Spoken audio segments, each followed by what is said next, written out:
Hello friends, and welcome to Adventures in Pixieland. My name's Amy, and I'm an ordained minister. We are in Bible study. We are in the Niv, and we are in Numbers, chapter 10. And we're doing all of chapter 10, but that's not as long as, as any of the previous chapters. I mean, it's 36 verses, so let's jump in. The silver trumpets. The Lord said to Moses, "Make 2 trumpets of hammered silver and use them for calling the community together and having the camps set out." Like the army and stuff. Especially, well, even, today they have the different bugles. When both are sounded, the whole community is to assemble before you at the entrance to the tent of meeting. If only one is sounded, the leaders, the heads of the clans of Israel, are to assemble before you. When a trumpet blast is sounded, the tribes encamping on the east are to send out. Okay. At the sounding of the second blast, the camps on the south are to set out. The blast will be a signal for setting out to gather the assembly, blow the trumpets, but not with the same signal. Okay, so one signal where it's one blast, and you're calling everybody. 2 where you're calling just the leaders, and a different one for, okay, east people head out, and then south people head out. Because again, remember I told you, think of them in the caravan way, because it's like million people easy. Because 600,000 soldiers, 220, 22,000 priests, and 600,000 soldiers. Okay, let's just.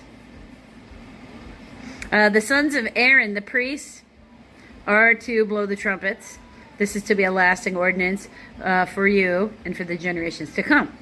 When you go into battle in your own land against an enemy who is oppressing you, sound a blast on the trumpets. Then you will be remembered by the Lord your God and rescued from your enemies. Also, at your times of rejoicing, your appointed feasts and new moon festivals, you are to sound the trumpets over your burnt offerings and fellowship offerings, traditionally called a peace offering, and they will be a memorial for you before your God. I am the Lord your God. Now, I know it's like new moon festivals. Okay, so I want you to remind you that when the new moon is going on, the moon, which is visible in some fashion all the rest of the days of the year, completely disappears. And this is a culture living in the BC era. Go look at every culture living in the BC era, and you're going to find some stuff about new moons. I can give you a whole litany of stuff about new moons from what I know from all the various cultures that have just what I've studied of it. So it's not unusual. That's what I'm going to say. They were hoping that God didn't disappear, where the world wasn't about to die, because suddenly the moon was not visible in the sky anymore. It's really what it comes down to, okay? The Israelites leave Sinai. On the 20th day of the second month of the second year, the cloud lifted from above the tabernacle of the testimony. Then the Israelites set out from the desert of Sinai and traveled from place to place until the cloud came to rest in the desert of Paran. They set out this first time at the Lord's command through Moses. The divisions of the camp of Judah went first, under their standard. Nahshon, son of Amminadab, was in command. Nathaniel, son of Zerah, was over the division of the tribe of Issachar, and Elab, son of Helon, was over the division of the tribe of Zebulun. Then the tabernacle was taken down, and the Gershonites and Merarites who carried it set out. The divisions of the camp of Reuben went next, under their standard. Elzar, son of Shadur, was in command. Shemuel, son of Sibeon, and Elzaphath, son of Deuel, was over the division of the tribe of Gad. Then the Kohathites set out, carrying the holy things. The tabernacle was to be set up before they arrived. Okay, so I understand. That's why, in that order. Because remember, those other tribes are carrying the things like the tents and the curtains and the stands and the poles and the setting up of where the holy things will go into to be set up. And they are meant to arrive well before the holy objects that have to be carried. But because remember, they don't have a cart. They're meant to carry everything on poles. Whereas for the other ones got carts to carry things. The divisions of the camp of Ephraim went next under their standard. Elishama, son of Amihud, was in command. Gamaliel, son of Pedazur, was over the division of the tribe of Manasseh, and Abidad, son of Gideoni, was under the tribe of over the division of over the tribe of Benjamin. Finally, as the rear guard for the units, the divisions of Dan sat out under their standard. Ahazar, son of Aminishadai, was in command. Pagiel, son of Okran, was over the division of the tribe of Asher, and Ahira, son of Enan, was over the division of the tribe of Naphtali. This was the order of the march for the Israelite divisions as they set out.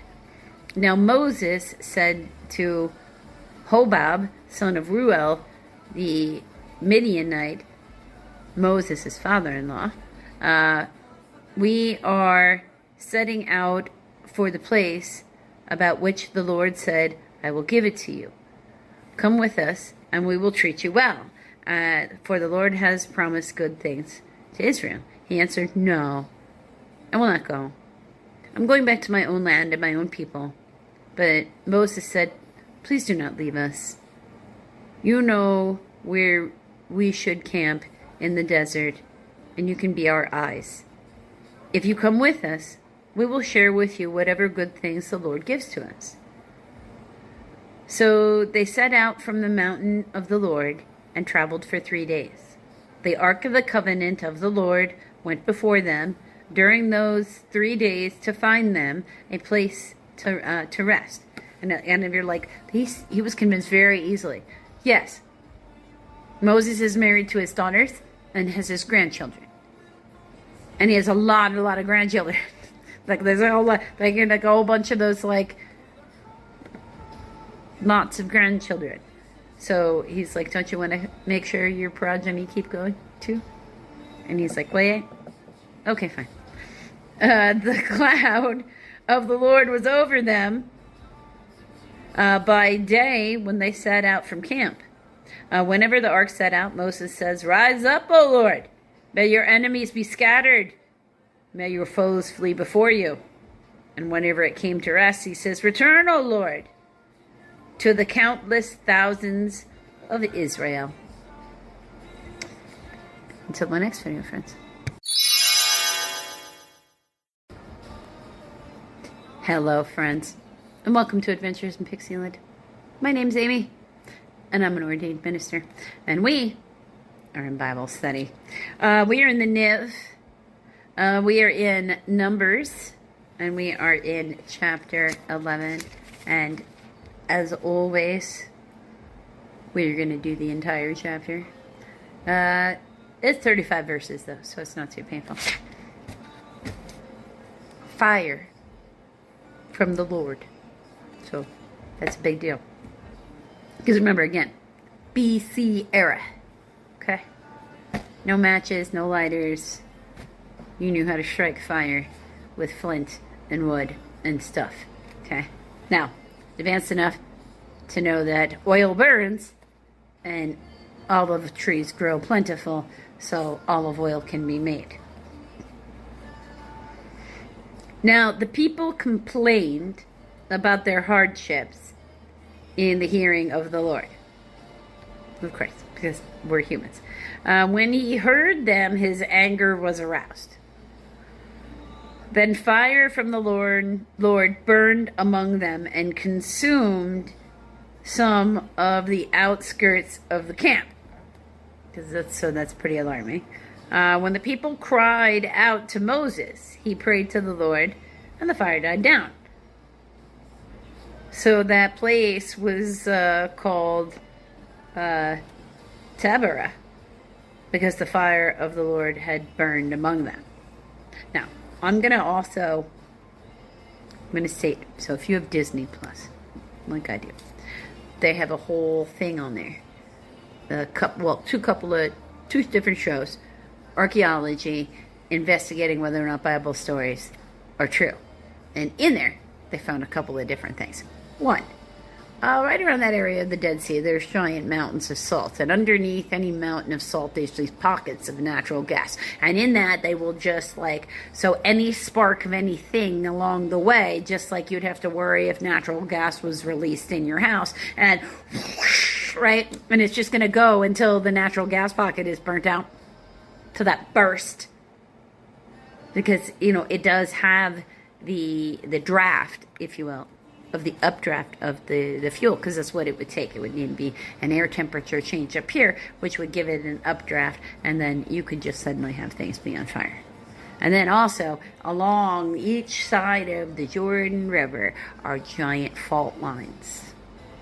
So anytime in there when we're talking about anything Old Testament, or we're even talking about the time of Jesus, and we're talking about earthquakes, every earthquake is plausible. And if we're talking about pockets of natural gas, anything that looks like a fireball is entirely plausible. Because just imagine that you've got any one of these areas with any one of these places where these pockets of natural gas, because who knows where these salt pockets really just stop, because they're definitely over by the Dead Sea. That's why it's dead. That's why it's salty. Nothing flows out of it. It's the lowest point, so it's just got water coming down from the mountain and flowing right into the salt. Okay? So all of it is possible. Whew. Quail from the Lord. Yes. Yeah, we get quail out here too. It's, just any number of places, especially if because like I said, I'm out here in the desert myself, just in the United States, not out there. Quail from the Lord. The rabble with them began to crave other food. And again, the Israelites started wailing and said, "If only we had meat to eat. We remember the fish we ate in Egypt at no cost. Also, the cucumbers, melons, leeks, onions, and garlic." Somebody's thinking of a specific meal, although it's a little bit strange. Melons in there. But now we have lost our appetite. We never see anything but this manna. It's sort of like, you remember in Lord of the Rings when it's like, what do we have to eat? Lambus bread. And what else? More lambus bread. Okay. The manna was like a coriander seed and looked like resin. That was one of my theories, because that's what happens out here in the extreme heat. I have rose bushes. In the extreme heat of the summer, the oils come up, and then when it cools down, they crystallize on the leaves, and you could just go out there and scrape the essential oil crystals straight off the leaf or straight off the petal. I have a tendency to leave them mostly. I collect whatever it is I need for the essential oils that I make. But the birds, the hummingbirds, love them. Absolutely love them, and they'll go over there and feast on them, and they do. They look like resin when they're hardened, and they are tiny like that. The people went around and gathered it. I've also managed to do that with basil too, and then they ground it in a hand mill and crushed it in a mortar. They cooked it in a pot or made it into cakes. It tasted like something made with olive oil. When the dew settled down on the camp at night, the manna also came down. Okay? Moses heard the people of every family wailing, each at the entrance to his tent. The Lord became exceedingly angry, and Moses was troubled. He asked the Lord, "Why have you brought this trouble on your servant? What have I done to displease you that you put the burden of all these people on me? Did I conceive all these people?" I have had this conversation with God myself, I can tell you for sure. Did I give birth? Did I give them birth? Why do you tell me to carry them in my arms and nurse, and as a nurse carries an infant, to the land you promised an oath to their forefathers? Where can I get meat for all these people? They keep wailing to me, "Give us meat to eat." I cannot carry all these people by myself. The burden is too heavy for me. If this is how you are going to treat me, put me to death right now. If I have found favor in your eyes, do not let me face my own ruin. Absolutely, I've had that conversation with God. I cannot tell you how many times in some other variation. So I find that's very funny. So it's like, oh, look at that. Me and Uncle Moses got something in common. The Lord said to Moses, "Bring me 70 of Israel's elders who are known to you as leaders and officials among the people. Have them come to the tent of meeting, that they may stand there with you. I will come down and speak with you there. And I will take of the Spirit that is on you and put the Spirit on them. They will help you carry the burden so that the people, so that you will not have to carry it all on your own. Tell the people, consecrate yourselves in preparation for tomorrow, when you will eat meat. The Lord heard you when you wailed, 'If only we had meat to eat, we were better off in Egypt.' Now the Lord will give you meat, and you will eat it. You will not eat it for just 1 day or 2 days or 5 days or 10 days or 20 days, but for a whole month, until it comes out of your nostrils and you loathe it, because you have rejected the Lord who is among you, and you have wailed before him, saying, 'Why did we ever leave Egypt?'" And you want meat? All right, buddy.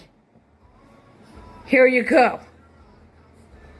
But Moses said, "Here I am among 600,000 men on foot, and you say, 'I will give them meat for a whole month.' Would they have enough flocks and herds were slaughtered for them?" Like, do we even have enough in the flocks and the herds for that?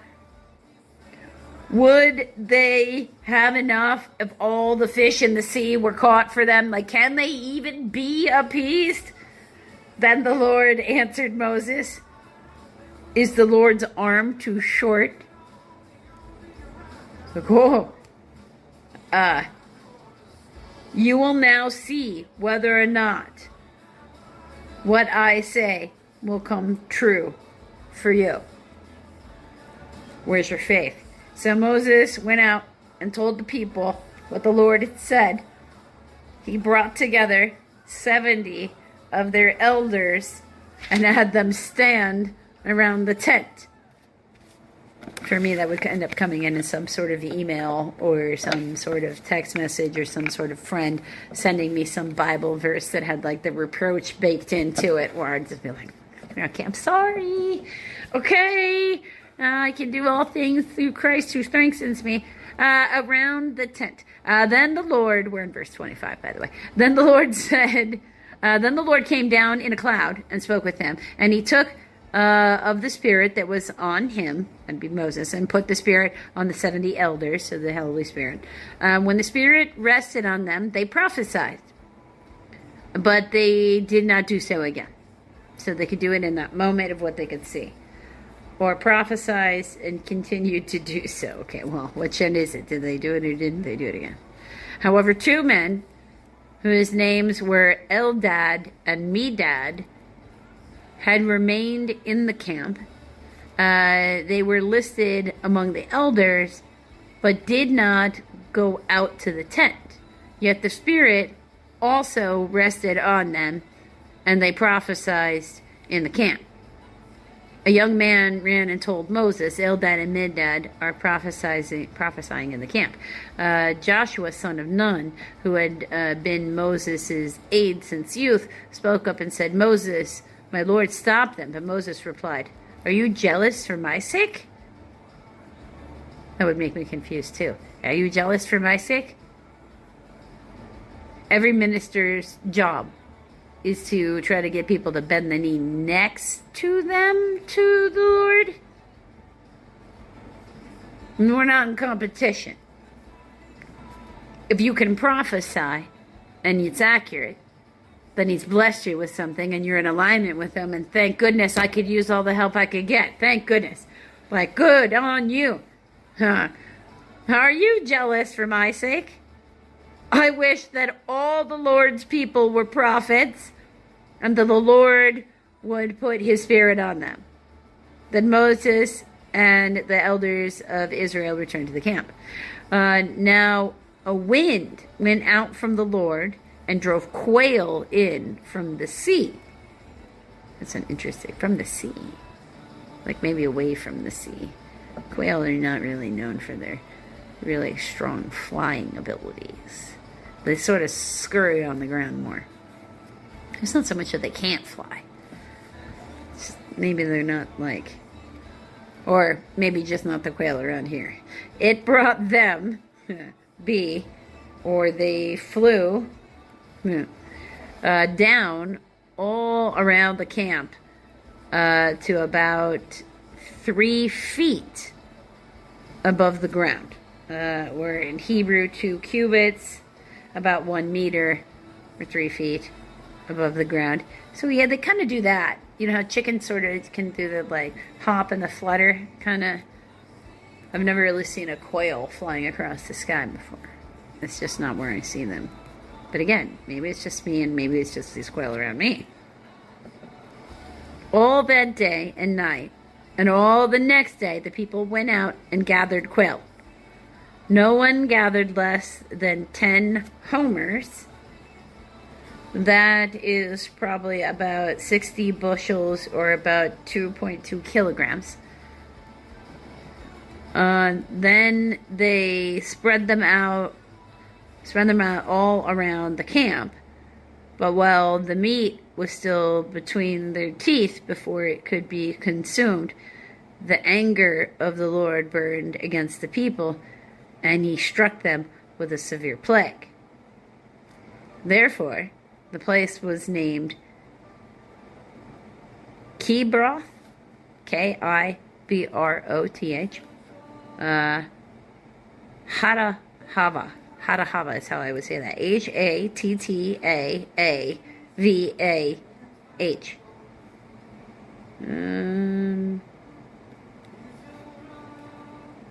Graves of the craving in Hebrew. That makes sense. Because they were, because there they buried the people who had craved other food. Okay. From Kibroth Hattahava, the people traveled to Hazeroth and stayed there. So he fed people, and then they got sick because he fed people who were, being jerks, in his opinion. Other food, not just the food. They're not grateful for the food they were given. Attitude of gratitude had some very severe consequences for not having it back then, didn't it? Gives it a whole other whole the risk factor, doesn't it?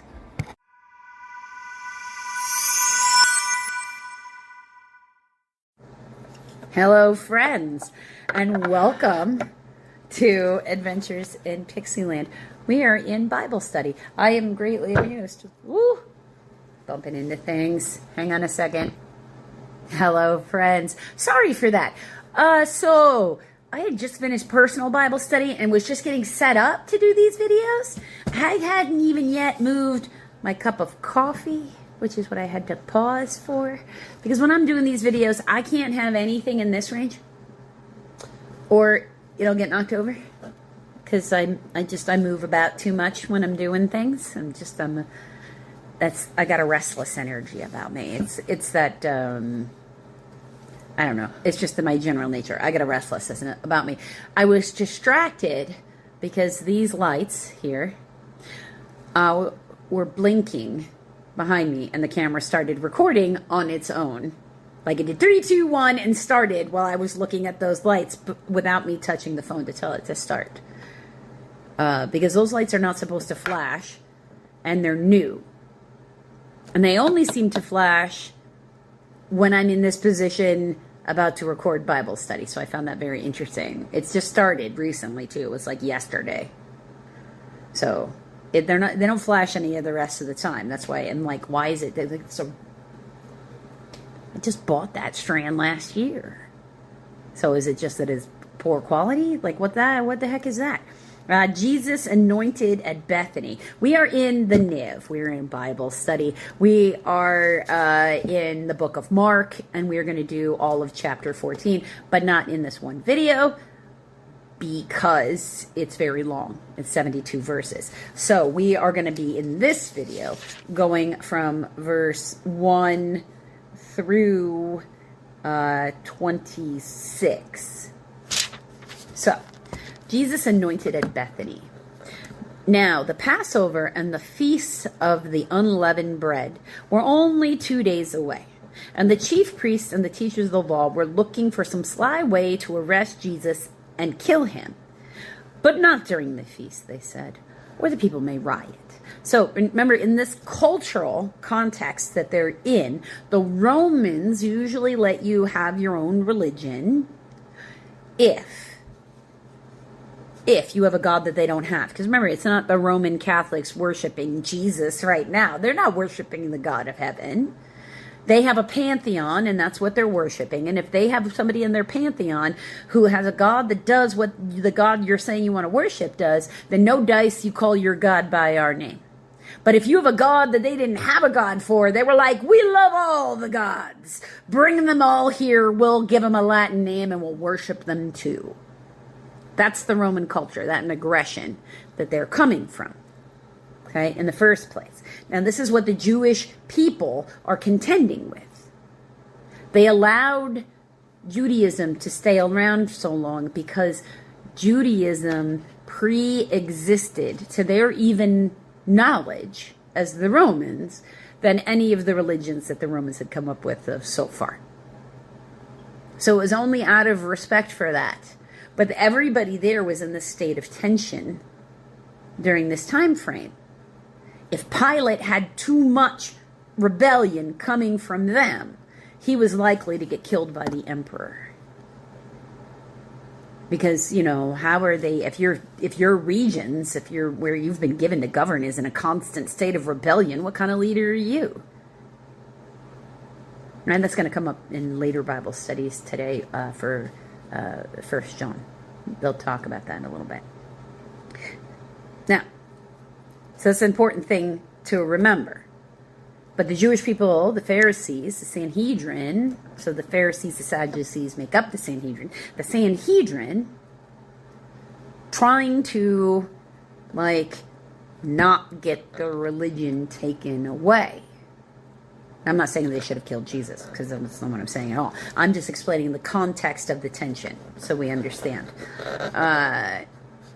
Verse 3. While he was in Bethany, reclining at the table in the home of a man known as Simon the leper, a woman came with an alabaster jar of very expensive perfume made of pure nard. Nard is spikenard. Okay. Spikenard, supposed to strengthen your connection to the divine. I don't know how they test that, but, that's what they say. For the people who sell it. And make that clear. She broke the jar and poured the perfume on his head. Okay. Some of those presents were saying indignantly to one another, why waste? Why waste this perfume? It could have been sold for more than a year's wages. Greek for more than 300 denarii, which is so a lot of money during that time frame. And the money be given to the poor. And they rebuked her harshly. So she came in and she gave Jesus a gift, and his friends decided that shouldn't have happened. Loud, proud, and wrong. How do we know wrong? 6, leave her alone. That's how we know wrong, said Jesus. Why are you bothering her? She has done a beautiful thing to me. The poor you will always have with you, and you can help them anytime you want. But you will not always have me. She did what she could. She poured perfume on my body beforehand to prepare me for burial. Now, this again, they come from a cultural context of after you die, there is a specific mourning ritual that is supposed to happen. There's no embalming. These things are still held because this religion still exists. There's no embalming. You are supposed to be anointed. You're supposed to be anointed with oils. And then, you're supposed to be have things draped over you in linen. And you're supposed to be buried in a box that can be completely decomposable, like wood nails, not metal nails, those types of things. If you're particularly traditional, I'm not saying all Jewish people have to hold to any of this. And that, so everything completely decomposes. That's the idea. So you go back to one with nature. Embalming fluid, which is currently what is used, is actually a preservative. Makes your body last longer in the grave, as opposed to allowing it to break down and decompose. Okay? So you're supposed to be anointed with specific perfumes, specifically more myrrh. Frankincense is sort of birth, and myrrh is sort of death kind of thing. They can both be used for other things. I know I do personally use them for any kind of other things. This is why I know any of this about these kinds of things, because I have investigated this pretty particularly. I tell you the truth. Wherever the gospel is preached throughout the world, what she has done will also be told in memory of her. And in fact, that's true because I just read it. Then Judas Iscariot, one of the 12, went to the chief priests to betray Jesus to them. He doesn't see anything he wants to see. He had an expectation of who Jesus was, and he was disappointed. So he went and betrayed him. I'm not saying he should have. Again, they were delighted to hear this and promised to give him money. The devil sent out his evil wave, looking for his schemer that he could take advantage of, and he landed on Judas Iscariot, and Judas Iscariot went to the people who sent out that energy. So he watched for an opportunity to hand him over, and the plot thickens. The Lord's Supper. Big deal. You get to see that painting, Leonardo da Vinci. They're all facing one way at a giant table like they came intending to take a photo. On the first day of the Feast of Unleavened Bread. That's not really how they were stated. When it was customary to sacrifice the Passover lamb. Because why would they be? Jesus' disciples asked him, "Where do you want us to go and make preparations for you to eat the Passover?" Okay, because it's a big deal. Passover for them is a huge, for them being Jewish people, as important to them as the celebration of Easter is for us. Jesus, this would be the story of Easter. That's why I say that. Because Passover and Easter always go hand in hand. Because the Last Supper that Jesus had was basically, well, wasn't basically, was Passover dinner. They're just, stating that. So they have to go hand in hand. That's why Easter moves. Because it's based on the Jewish calendar and not our Greco-Roman kind of, it's Julian calendar that we use, I think it's called. Yeah. It's not on the same. That's an important thing to know, because when you're reading in the Old Testament about how, the time and how anything comes, when you're reading the context of time in here, there is a translation to what it would be for us, because the calendar is not the same. You can't just do one for one. Verse 13. So he sent his two. Yeah, so he sent two of his disciples. Let's slow down and read it right. So he sent two of his disciples, telling them, "Go to the city, and a man carrying a jar of water will meet you. Follow him. Say to the owner of the house he enters, 'The teacher asks, where is my guest room? Where may I eat the Passover with my disciples?' He will show you a large upper room furnished and ready. Make preparations for us there." God prearranged. He does that if you trust him to. The disciples left, went into the city, and found things just as Jesus told them. So they prepared the Passover. When the evening came, Jesus arrived with the 12. When they were reclining at the table, eating, he said, "I tell you the truth. One of you will betray me, one who is eating with me." So reclining at the table eating. During this time frame, it was not customary to do like I am doing right now, to have a high table and to sit in a chair. Chairs were a rare thing. Tables were lowered to the ground. Most people sat on the floor. You couldn't really afford a lot of furniture, so you sort of put priority on what the stuff was that you didn't want to be on the floor. So you can't keep it in, in an envisionment of how you'd be sitting around the table with your family on, having Easter dinner. It's not quite equivalent to each other. Verse 19, they were saddened, and one by one they said to him, "Surely not I." Because nobody wants to betray Jesus. "It is one of the 12, he replied, "one who dips bread into the bowl with me. The Son of Man will go just as it is written about him. But woe to the man who betrays the Son of Man. It would be better for him if he had not been born." Oh yeah, I'd imagine so. While they were eating, Jesus took bread, gave thanks, and broke it, and gave it to his disciples, saying, now this is part of the Eucharist every single day, "Take this. This is my body." He then took the cup, gave thanks, and offered to them, and they all drank from it.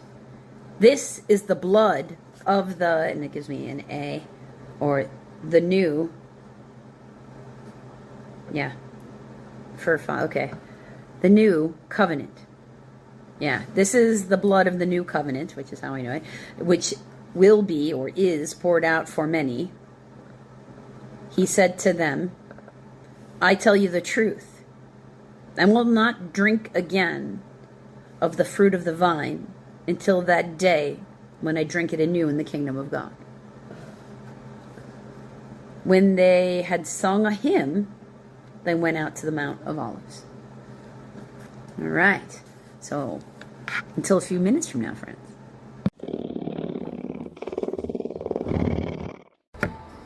Hello, friends.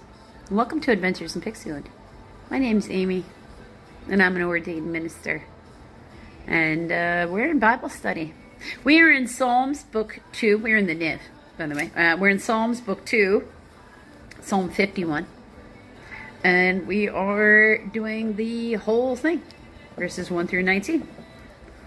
For the director of music, a psalm of David, when the prophet Nathan came to him after David had committed adultery with Bathsheba. I see.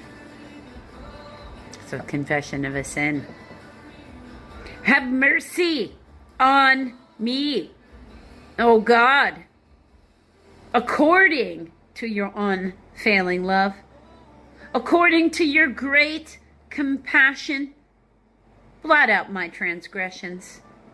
Wash away all my iniquity and cleanse me from my sin. For I know my transgressions, and my sin is always before me. Against you, you only, have I sinned, undone what is evil in your sight, so that you are proved right when you speak and justified when you judge. Because God can see us in every moment, so we can't lie to him about our sins, right? Surely I was sinful at birth, sinful from the time my mother conceived me. Surely you desire truth in the inner parts. You teach me wisdom in the inmost place, in our hearts. Cleanse me with hyssop, and I will be clean. Wash me, and I will be whiter than snow. Let me hear joy and gladness. Let the bones you have crushed rejoice. Hide your face from my sins and blot out my iniquity. Create in me a pure heart, O God, and renew a steadfast spirit within me. Steadfast is a term I use for myself. Do not cast me from your presence, or take your Holy Spirit from me. Restore to me the joy of your salvation, and grant me a willing spirit to sustain me. Then I will teach transgressors your ways, and the sinners will turn back to you. Save me from blood guilt, O God, the God who saves me, and my tongue will sing of your righteousness. O Lord, open my lips, and my mouth will declare your praise. You do not delight in sacrifice, or I would bring it. You do not take pleasure in burnt offerings. The sacrifices of God are a broken spirit, a broken and contrite heart. O God, you will not despise. In your good pleasure, make Zion prosper. Build up the walls of Jerusalem. Then there will be righteous sacrifices, whole burnt offerings to delight you. Then bulls will be offered on your altar. Until the next video, friends.